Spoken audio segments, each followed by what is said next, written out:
Hello students, welcome to my channel Vidya Shiksha Institute. I am doctor Sharma. और आप लोग कैसे हैं? आप लोग अच्छे हैं, आप लोग अच्छे होंगे। तो शुरू करते हैं आज का अपना सेशन।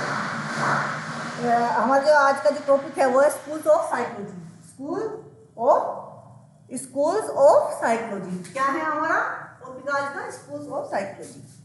तो सबसे पहले जो हमारा इसमें स्कूल्स ऑफ साइकोलॉजी में जो स्कूल आया वो है स्ट्रक्चरलिज्म। और इसके जो प्रोपाउंडर थे वो कौन थे? वेलम, है ना, विल्हेम वुंडेंट। विल्हेम वुंट भी कह सकते हैं, वुडेंट भी कह सकते हैं, वुंट भी कह सकते हैं। Wilhelm Wundt and Edward Titchener. इनका क्या कहना है? जैसे कि इसका नाम से ही आपको समझ में आ गया होगा, स्ट्रक्चर यानी कि संरचना। इनका मानना था कि जो ह्यूमन माइंड है वो स्ट्रक्चर है, एलिमेंट्स, यानी कि वो जो है बेसिक स्ट्रक्चर, वो मतलब बेसिक है किसका? स्ट्रक्चर का और एलिमेंट्स का। यानी कि वो तत्वों से और स्ट्रक्चर संरचनात्मक रूप देते थे कि माइंड में जो है सब कुछ जो है संरचनात्मक रूप से बना हुआ है। मतलब स्ट्रक्चर माइंड स्ट्रक्चर के रूप में है, माइंड एक स्ट्रक्चर के रूप में है। इनका मानना ये था जिसमें सारी चीजें हैं माइंड में, सोचने की क्षमता भी सब चीज स्ट्रक्चर है। ये माइंड का एक स्ट्रक्चर है, ठीक है। कैसे स्ट्रक्चर है? इनका मानना ये था कि जो मैं ऑब्जेक्टिव साइकोलॉजिकल एक्सपीरियंस, स्ट्रक्चर कैसे कि ये जो है साइकोलॉजिकल एक्सपीरियंस को, जो साइकोलॉजिकल एक्सपीरियंस होते हैं उनका स्ट्रक्चर है, उन एक्सपीरियंसेस का स्ट्रक्चर और एलिमेंट्स वो है। तब संरचनात्मक ये मानते थे, संरचनात्मकवाद जो वाद है वो मानते थे। इनका कहना क्या था कि थॉट्स जो है, जैसे कि थॉट्स हैं, फीलिंग्स हैं, मोटिवेशंस हैं, है ना, ये सब चीजें इंटरनल मोटिवेशन है। और जो है वर्ड ऑफ मेंटल कॉन्टेक्स्ट है, वर्ड मतलब इन्हें कहने का था इसका जो है इंटरनल वर्ड है ऑफ थॉट्स का। कहने का मतलब क्या है? साइकोलॉजिकल एक्सपीरियंस का क्या मतलब है कि internal word of thoughts, feelings, emotions, motivation, इससे बना हुआ है संरचनात्मकवाद जो है, स्ट्रक्चरलिज्म वालों का ये कहना था, ठीक है। इनसे बना हुआ है, केवल संरचनात्मक मानते थे कि संरचनात्मक हुई है इन सब चीजों से, साइकोलॉजिकल एक्सपीरियंस से। और साइकोलॉजिकल एक्सपीरियंस क्या थे? थॉट्स, फीलिंग, इमोशंस, मोटिवेशंस, है ना, मेंटल जो क्या कहते हैं मेंटल कॉन्टेक्स्ट, और जो है और बहुत से थे, है ना, थॉट्स और जो है कार्य। अब ये तो हो गया स्ट्रक्चर, खाली एक चीज है, एक बनी है, स्ट्रक्चर है। अब नेक्स्ट है हमारा फंक्शनलिज्म। अब फंक्शनलिज्म क्या मानते थे? इनके प्रोफाउंडर कौन थे? William James and John Dewey. ये क्या मानते थे कि हाँ, हमने मान लिया, ये क्या कहते थे कि स्ट्रक्चर से ही खाली काम नहीं चलता है, कोई चीज जब अभ्यास में आती है, कार्य करती है, तभी वो यूजफुल होती है। इनका कहने का मतलब ये था कार्य जब तक कोई यूजफुल होगी, कार्य करेगी कोई चीज और उपयोग करेगा। मान लीजिए फीलिंग्स है, फीलिंग्स का उपयोग भी तो होना चाहिए। मान लीजिए हमारे अंदर इमोशंस हैं, उनका यूज भी तो होना चाहिए। तो इनका कहने का मतलब ये था कि functionalism is provided as a reaction to structural school of psychology. William James is called as the father of functionalism theory. It is based on evolution theory of Charles Darwin, which describes the human mind as a functional tool that helps us to adapt in our environments. It focuses on functions of mind such as memorizing, understanding, problem solving. उनका कहने का मतलब था कि memory है, लेकिन हमें memorise करना आना चाहिए, है ना। बुद्धि है, प्रॉब्लम सॉल्विंग आना चाहिए। मान लीजिए हम इंटेलिजेंट है तो हमें प्रॉब्लम सॉल्विंग भी आनी चाहिए। इनका मतलब था कि कार्य या उपयोग के आधार पर ही हम किसी चीज को अपने ये मान सकते हैं कि ये कार्य जो उपयोग किया है तो इस वजह से ये चीज जो है उपयोग में या हमारे काम की है। तो फंक्शनलिज्म को मानते थे कि किसकी कितनी उपयोगिता है, इसको ये मानते थे कि अगर कोई चीज उपयोगी है तो इसका मतलब वो कारगर है, ये मानते थे ये। अब गास्टाल्ट वाले क्या मानते थे? अब नेक्स्ट है हमारा दो, ये तो आपको समझ में आ गए होंगे। अब गास्टाल्ट या गेस्टाल्ट वाला जो है ये क्या है?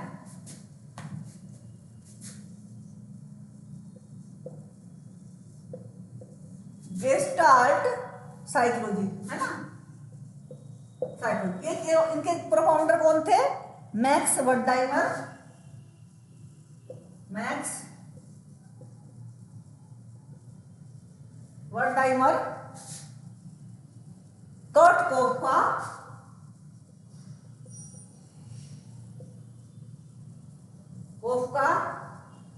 कर्ट कोफका और जो है वोल्फगैंग कोहलर। एक जो है कोहलर, कोहलर का नाम तो आपने बहुत, चिंपैंजी के साथ जुड़ा हुआ नाम है, ये आपने बहुत अच्छे से सुना होगा। इनका कहना क्या था? ये मानते थे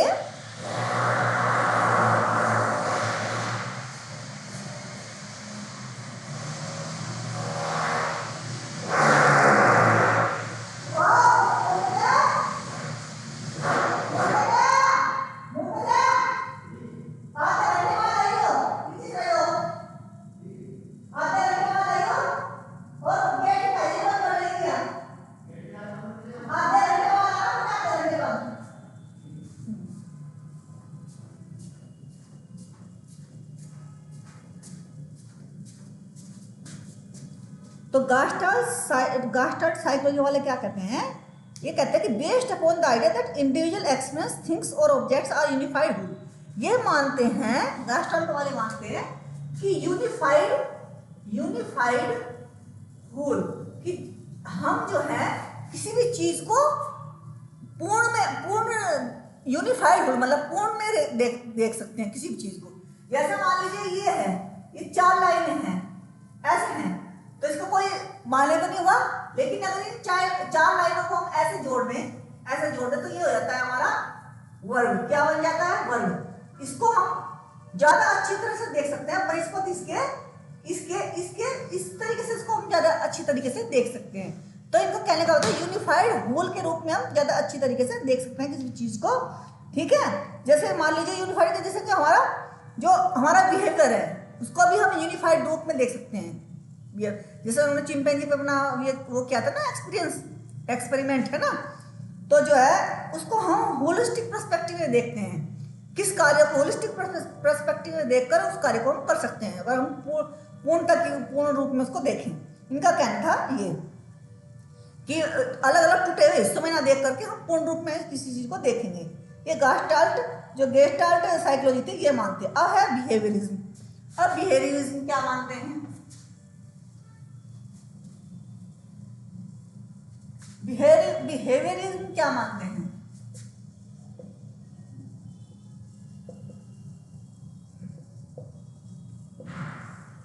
बिहेवियरिज्म मानते हैं कि it focus the learning rooted in the idea that all behaviours are acquired through conditioning.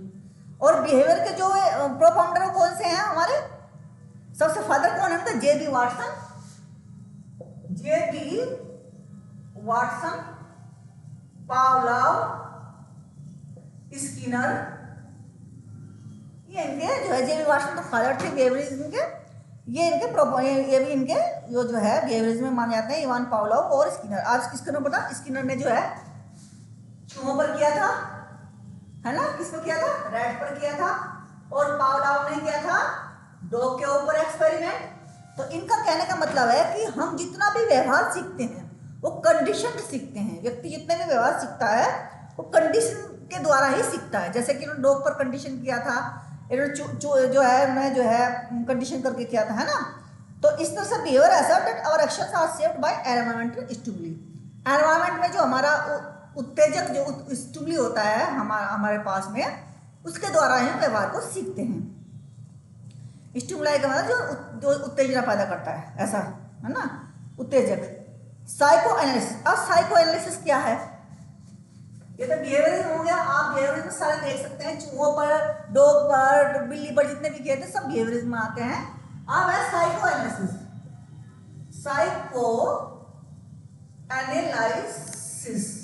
अब इसमें सबसे पहला नाम किसका आता है? सिगमंड फ्रॉड का नाम आता है। फ्रॉड कहती हूँ मैं, ध्यान निकल जाता है उनसे। सिगमंड फ्रायड का नाम इसमें सबसे ऊपर आता है, ठीक है। इनका क्या मानना है इनका मानना यह है कि हमारे जो ये तीन चीजों को बताते हैं, कॉन्शियस, सबकॉन्शियस और unconscious, id, ego and super ego, ये बताते हैं इन चीजों को। सबसे पहले तो बताते हैं ये इड, ईगो, सुपर ईगो, है ना, कॉन्शियस, सबकॉन्शियस, ठीक है, सबकॉन्शियस, अनकॉन्शियस, ठीक है, ये जो है ये इन चीजों को बताते हैं। इनका कहने का क्या मतलब है, कहने का मतलब ये है इनका, ये कहते हैं कि जो people possesses unconscious thoughts, feelings and desires and a person behavior is greatly influenced by their unconscious drives. Freud proposed that the childhood experience cast an impression of one's person. इनका कहना एक बहुत बड़ी बात थी ना, इनका कहना था कि जो बच्चा होता है, चाइल्ड के जो बचपन में एक्सपीरियंस लेता है, उनका बड़े होने पर प्रभाव बहुत अधिक होता है। और मैं भी इस चीज को मानती हूँ कि बचपन में जो किसी भी तरह का आपके साथ व्यवहार होता है, उसका आपकी पर्सनैलिटी पे बहुत गहरा असर पड़ता है। मैं भी इस चीज को मानती हूँ, मैं इनके साथ में हूँ इस मामले में जो है। अब है नेक्स्ट है हमारा ह्यूमनिस्टिक। इनका तो समझ में आ गया, इन छह चीजों को, इनकी इंपॉर्टेंट चीजें हैं छह। अब है, आ जाते हैं हम ह्यूमनिस्टिक पर्सपेक्टिव पर। ह्यूमनिस्टिक पर्सपेक्टिव, ह्यूमनिक पर्सपेक्टिव पर, ठीक है। ह्यूमनिक पर्सपेक्टिव कैसे मानेंगे, इनका है कार्ल रोजर, उन प्रोफाउंडर है इनके कार्ल रोजर और जो है मास्लो, कौन है मास्लो, ठीक है। आपने सुना ही होगा मास्लो की जो कैटेगरीज थी, अब्राहम मास्लो जो थे, ये it emphasises the uniqueness of every individual, है ना। उसका जो है their ability to take decision and direct their own life, their focus on concept such as physiological needs. इन आपको पता ही है कि इनकी नीड्स थी ना, सात प्रकार की नीड्स थी उनकी, है ना, जैसे सेफ्टी की नीड, लव की नीड, है ना, सेल्फ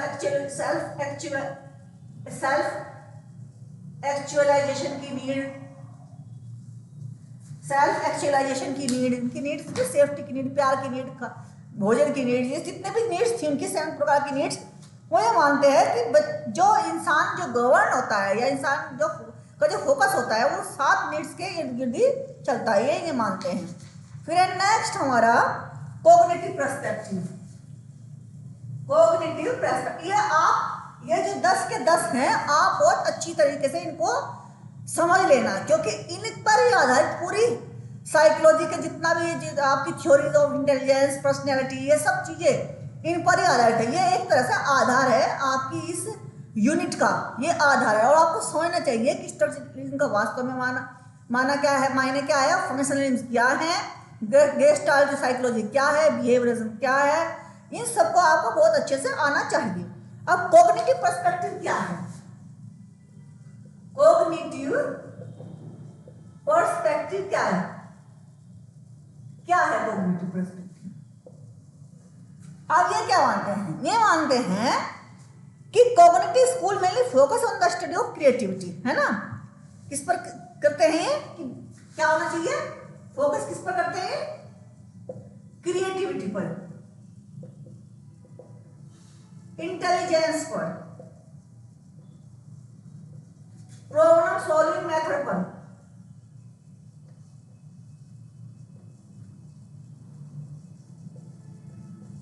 थॉट्स पर, ठीक है, मेमोरी पर, है ना। ये इन सब पे ऊपर ही जो है फोकस करते हैं, है ना।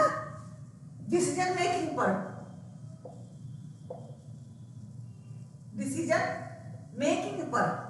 इन सब पर फोकस करते हैं कॉग्निटिव पर्सपेक्टिव वाले। जो स्कूल्स ऑफ कॉग्निटिव पर्सपेक्टिव है ये इन पर फोकस करते हैं। अब नेक्स्ट आ जाते हैं हमारे सोशियो कल्चरल पर्सपेक्टिव। बंडूरा का नाम सुना है, socio cultural perspective.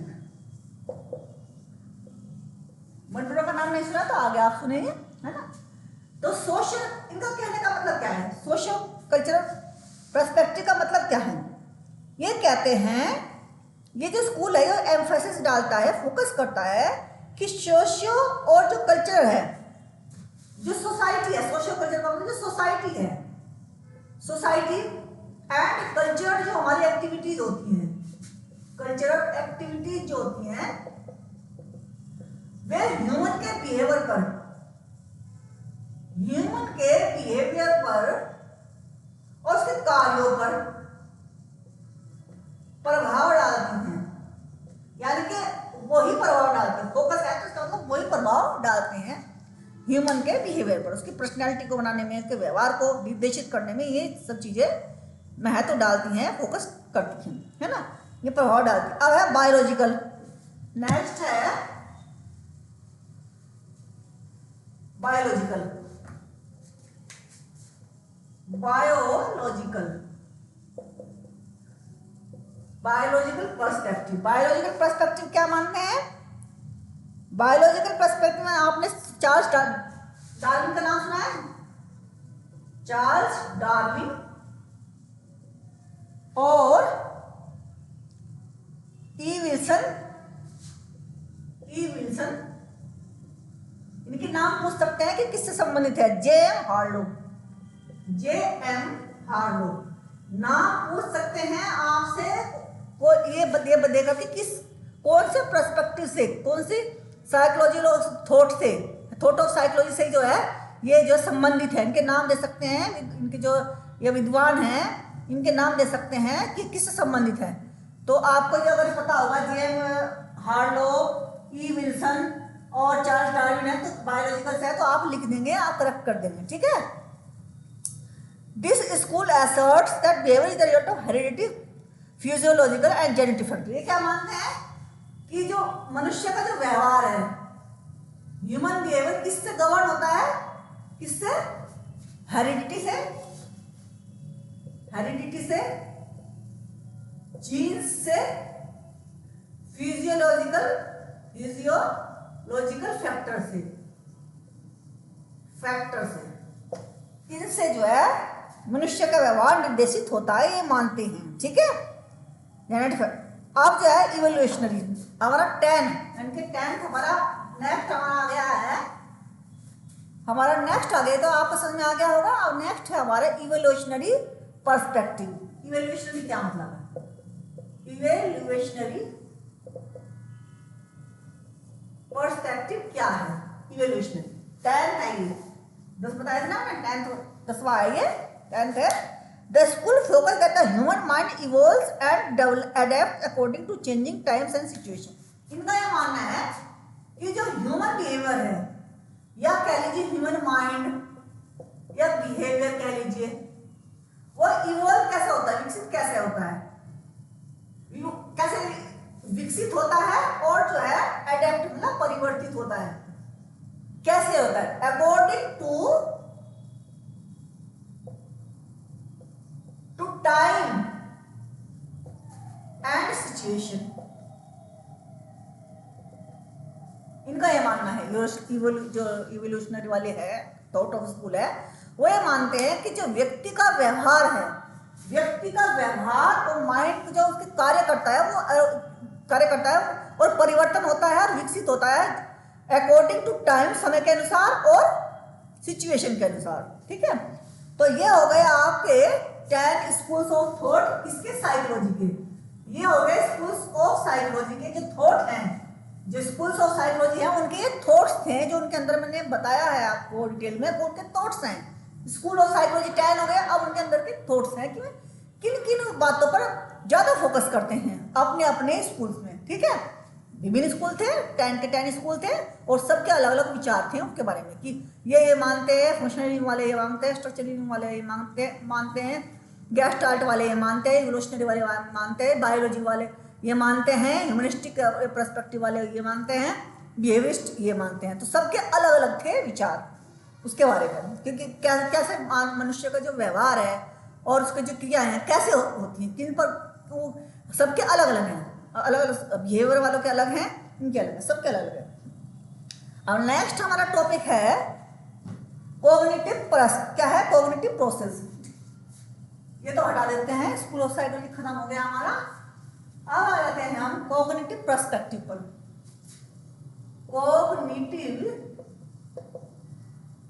Cognitive process पर, पर्सपेक्टिव प्रोसेस कैसे चलती है। सबसे पहले क्या आएगा इसमें, सबसे पहले कॉग्निटिव पर्सपेक्टिव जो है कैसे है, टाइप्स कैसे है, इसकी टाइप्स क्या है, इसके टाइप्स हैं क्या, टाइप कितने टाइप्स हैं इसकी। सबसे पहला तो है अटेंशन, फिर दूसरा है लैंग्वेज, तीसरा है लर्निंग, चौथा है मेमोरी, पांचवा है परसेप्शन, छठा है सिक्स्थ है परसेप्शन हो गया, और सेवेंथ है, ये छह है ना, छठा है फोर्थ। ये हो गए कॉग्निटिव प्रोसेस, इनके types attention, language, learning, memory, thought, perception. अब इनके अंदर क्या है, इनका कहने का मतलब क्या है। अटेंशन का मतलब क्या है, कॉग्निटिव प्रोसेस यानी कि हमारा जो संज्ञानात्मक जो हमारा प्रोसेस चलती है, संज्ञानात्मक मतलब सोचने समझने की जो क्रियाएं होती हैं हमारे, है ना, मस्तिष्क में, उनमें उन क्रियाओं को संचालित करने के लिए किन किन जो है कौन कौन से जो प्रोसेस के कौन कौन से रूप है, कौन से टाइप्स हैं जो उनमें यूज करते हैं हम। तो सबसे पहले यूज करते हैं अटेंशन को। जब तक हमारी किसी भी चीज पर अटेंशन नहीं होगी, मान लीजिए हमें कोई चीज देख रहे हैं, अटेंशन, जब तक हम किसी चीज को अटेंशन से नहीं देखेंगे, यानी कि हमारे किसी पर फोकस नहीं होगा, किसी वस्तु पर, किसी की जो विचार चल रहे, किसी विचार पर जब तक हमारा अटेंशन नहीं हो सकता, उसको हम ग्रैस्प नहीं कर सकते। कहने का मतलब इनका ये है, for activity that demand persistent thinking and pondering over any subject attention is required. अगर आप किसी चीज को सीखना चाहते हैं तो सबसे पहले आपको आवश्यकता होनी चाहिए पड़ती है अटेंशन की, उसकी तरफ हमारा अटेंशन यानी कि हमारा ध्यान, एकाग्रचित ध्यान की आवश्यकता पड़ती है। फिर नेक्स्ट हमारा लैंग्वेज। इसका क्या मतलब है, लैंग्वेज, मान लीजिए हम कुछ सुन रहे हैं तो यानी कि अटेंटिवली जब सुनेंगे तभी तो हम बोलेंगे, हमने कोई चीज सुनी, सुनकर ही तो बोलेंगे, अगर हम कुछ सुनेंगे नहीं तो बोलेंगे कैसे, है ना। तो it implies understanding based on listening और reading then deciding what to respond verbally. तभी तो हम बोलेंगे, जब कुछ सुनेंगे, लिखेंगे, पढ़ेंगे, तभी तो हम कुछ सुनेंगे, और सुनेंगे तो हम बोलेंगे। तो इस तरीके से वर्बली हम जो है रेस्पॉन्ड करते हैं। फिर है learning, the part of brain that constantly gaining new information. जैसे हम लर्निंग कैसे होगी, जैसे नई इन्फॉर्मेशन हमने ली। अब लर्निंग में क्या होगा, लैंग्वेज में आ गया आपको लर्निंग, हमने कोई नई इन्फॉर्मेशन ली और उस लर्निंग को हमने जो है नई इन्फॉर्मेशन लेकर उसको हमने रिटेंशन किया, धारण किया, तभी तो उस लर्निंग का फायदा है। लर्निंग आई और चली गई, हमने उसको रिटेंशन नहीं किया, यानी कि मेमोराइज नहीं किया उस चीज को, तो वो बेकार हो जाएगी। तो it involves perceiving, understanding new knowledge, applying, synthesize and iterating it. क्या क्या करते हैं हम, उसके जो लर्निंग कैसे होनी चाहिए, जिसका हम अप्लाई कर सके, जिसको हम सिंथेसाइज कर सके, एनालाइज कर सके, रिट्राइव कर सके, पुनः उसको, जैसे मान लीजिए कुछ हम चीज हमने याद की तो उसको हम पुनः बता सके, याद करने के बाद में उसे रिट्राइव भी कर सके। फिर है मेमोरी। अब मेमोरी क्या है कि हमें कोई भी चीज, it is an important cognitive process that not only stores important information but make it travel throughout our life। हमने कोई चीज सीखी, समझी, मेमोराइज की, तो हमें जब उसे मेमोरी की, मान लीजिए हमने पेपर में पढ़ा तो बहुत सारा, लेकिन जब हमें पेपर देने का टाइम आया, मान लीजिए हम पूरे साल तैयारी करते हैं और पेपर देने का टाइम आया, हम उस मेमोरी को अपने रिट्राइव नहीं कर पाए तो मेमोरी बेकार है। तो इस तरीके से मेमोरी को रिट्राइव करना भी आना चाहिए, यानी कि ये भी एक इम्पोर्टेंट पहलू है। परसेप्शन, द परसेप्शन क्या है, अब क्या है परसेप्शन, परसीव करना, किसी चीज को परसीव करना, समझना, उसको देखना अच्छे से, है ना। कैसे देखना, the part of the brain, ये परसीव करना भी एक पार्ट है ऑफ द ब्रेन, है ना। The part of the brain that is working towards making sense out of information. जो मान लीजिए इन्फॉर्मेशन हमारे पास है तो हमें उसकी सेंस का पता होना चाहिए, यानी कि कोई इन्फॉर्मेशन हमने गैदर की तो उसकी सेंस क्या है इन्फॉर्मेशन की, हम किस रूप में से परसीव कर रहे हैं। कहीं निगेटिव तो नहीं सोच रहे उसके बारे में, पॉजिटिव तो नहीं सोच रहे उसके बारे में, क्या सोच रहे हैं उसके बारे में, उसको कैसे परसीव कर रहे हैं कि हमें से ये मेमोराइज करने लायक है कि हम कैसे परसीव कर रहे हैं किसी चीज को। तो out of knowledge and communication ये होता है परसेप्शन, हम किसी चीज के बारे में परसेप्शन बनाना है ना, किसी चीज को देखते ही उसको दिमाग में परसीव करना, ठीक है। ये भी बहुत जरूरी है कॉग्निटिव प्रोसेस के लिए। जो अगर हमें अपनी जो संज्ञानात्मक प्रक्रिया को चलाना है, ज्ञानात्मक को, चिंतनशील प्रक्रिया को चलाना है, तो ये आवश्यक है कॉग्निटिव प्रोसेस में ही है ये, क्योंकि कॉग्निटिव इज एक मेंटल प्रोसेस। कॉग्निटिव क्या है? मेंटल प्रोसेस है which enable to gain knowledge, understand, comprehend, है ना। ये क्योंकि उसमें बहुत सारी प्रोसेस होती है, जैसे रिमेम्बरिंग, थिंकिंग, नोइंग, इवेल्युएटिंग, ये सारी चीजें इसमें कॉग्निटिव में आती है। एनालाइजिंग, प्रॉब्लम सॉल्विंग, ये सारी जो है कॉग्निटिव प्रोसेस में ही आ जाती हैं। तो नेक्स्ट हमारा थॉट। अब थॉट क्या है? थॉट विचार। जैसे मान लीजिए हमने कोई चीज को हमने जो मेमोरी भी कर लिया, उसको परसीव भी कर लिया, अब उसके ऊपर हमारे जो क्या बनते हैं? थॉट बनते हैं। और थॉट कैसे बनते हैं? थॉट हमारे रीजनेबल है या ऐसे ही हैं, है ना। Reasoning, decision making, problem solving, ये through the thoughts cognitive process.